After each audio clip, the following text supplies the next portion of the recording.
From 2015, when I was earning 300,000 rupees in an IT major as a middle management executive, to 2019, when I was personally bankrupt, I have had a roller coaster journey in trying to pursue this dream. The dream of trying to bring the career in which I spent 18 years in the global IT industry, a semblance of that to my own village, in the form of village IT. The struggles have been many, and many a times people have asked me, don't you regret, don't you miss your old life, don't you miss the corporate world? And when I really look back, not really. I'm enjoying, as hard as it gets, every step, and trying to do IT from village, where we do not yet have a single mobile tower, and doing IT, you can understand the irony. But the struggle is so worth it that I would not exchange this for any pay slip, promotion, or corporate life ever again, till my last breath. That's what I believe. And among the things that we have tried to do at Uzurba, besides trying to build a center of excellence for world-class IT services delivery from my village, island village of Shorround, we have also been doing something else. And that is trying to change the little lives in the villages of Goa. In 2015, when I came back and got together with some friends and volunteers, many of them were strangers to begin with, we realized when we tried to revive the computer education in our schools that the computer labs were dead. And we pulled together our resources. We fixed 3 school computer labs and conducted a 9-day camp teaching them MIT Scratch programming in 3 different villages of Goa. What you see here on this map is actually the progress we have achieved so far. We have so far, through our subsequent commercial offering, we have upgraded 26 computer labs across Goa, 18 of them through crowdfunding, and 8 of them through CSR support. So this social change in our own little way that we are doing is what brings immense and tremendous joy to my heart.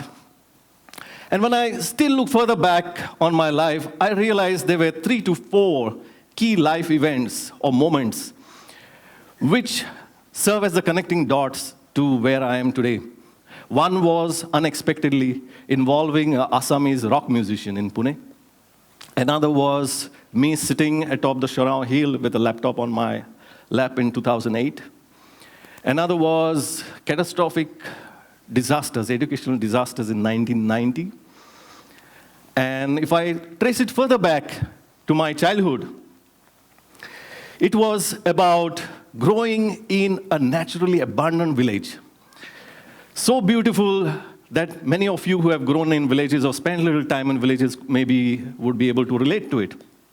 From the river where you can catch fresh fish to the fields where you have the different aromas of changing seasons, to the trees in our gardens from where you eat fresh fruit, skinning your knees on the hills, flying kites in clear blue skies, fireflies in the night, chirping birds in the morning, the list goes on. It is experiential, intensely experiential to be born and being raised in a village. And as a result, the soul of the village clings on to your heart when you grow in a village. So when I grew up and I came across this statement of a grand old wise man 100 years ago, I felt it is still true. Still true because India is a village nation. 900 million plus of us villagers live in 650,000 villages of India. That's mind-boggling, 70% of Indians. And that is where Mahatma Gandhi said the soul resides. But what is the state of our soul, of our nation? This soul is in trouble if we look at it. And though generally Goa is shielded from global catastrophes, even tsunamis, we had a very close shave with it this last monsoon due to erratic climate. We had unprecedented flooding, which inundated all our fields and played havoc with our crop. We had never experienced this in our living history. That was a reminder that the global change that is happening to the big planet, to the global village, is actually connected to this little village right here where I exist. So, got me thinking that if this is the impact on my own little village, which otherwise has had no problems of such kind, what is the plight of our villages in India? We see it on the news: flooding, failed crop, famine, so on across the world, fires. What is the root cause of this? I don't have to tell you. Rampant industrialization, urbanization, consumerism, overall human greed has brought about this situation. For poor countries like us, yes, it was necessary to go in for industrialization, urbanization, yes, for physical industries, manufacturing and others. Even for the greatest success story of India, the IT industry, it was necessary to a great extent to establish its global position to go in for a centralized model in the IT hubs. But with the arrival of internet into our villages, it increasingly became possible to take the economic activity to our villages in a decentralized model. And as we can see, today, sitting in our villages, our children can do the same stuff that children in the first world could be doing. And in this lies one of the potential things that IT offers as an answer to global warming, to start with the little villages, one village at a time, and create a solution to the whole world. So, when did this dawn on me personally? In 2008, I remember I had brought my father, who was absolutely paralyzed. I'd brought him down from Pune. He was 83 years old. And we realized this was his last summer. And at that time, I was managing a 100-plus country project. I had 5 offshore locations that I was managing, servicing 5 locations on site. And in doing this, it was unavoidable for me but to remain connected, even through my vacation. So I had no option but to go to the top of the hill, which separates my village from Panjim, which is just 7 kilometers away. And with a 2G dongle, I connected, and that's when I realized that sitting here on the hilltop, I can do global world-class IT stuff.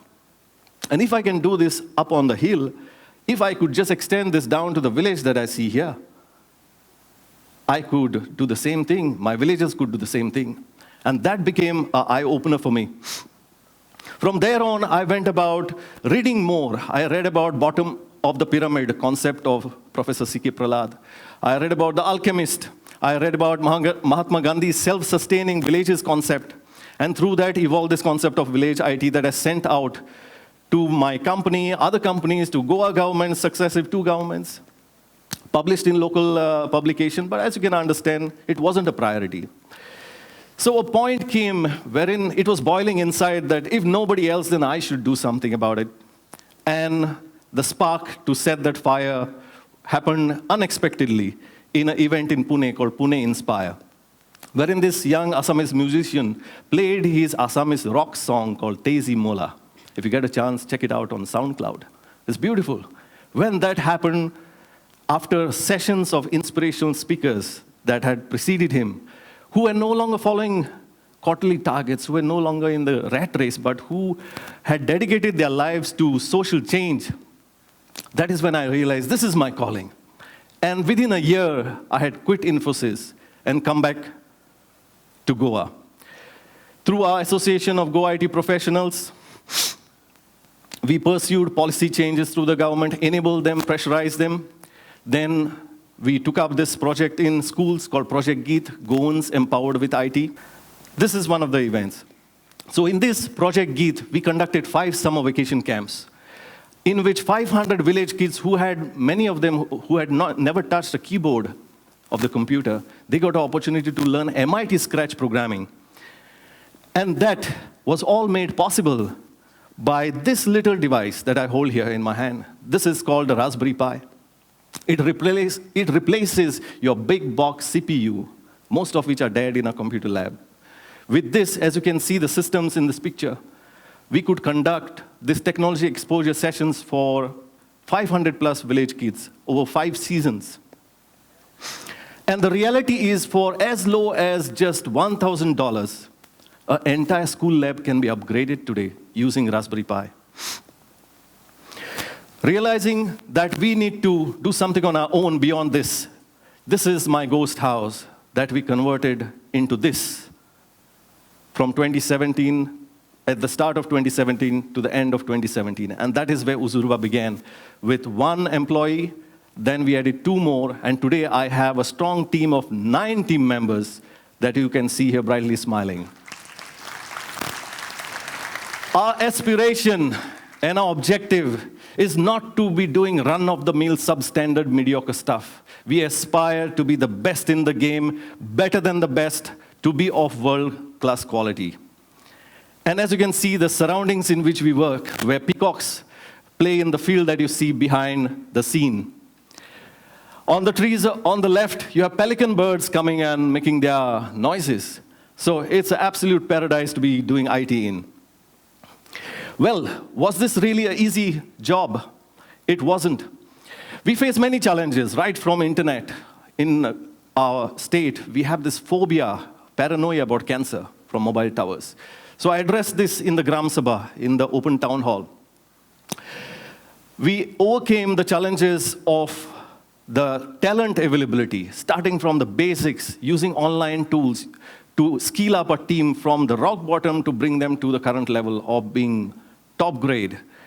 And we use social media for driving many of our solutions to issues, including getting a BSNL line, wherein we escalated all the way to Delhi. And what was not to be done in 3 months got done overnight in terms of providing us a connection.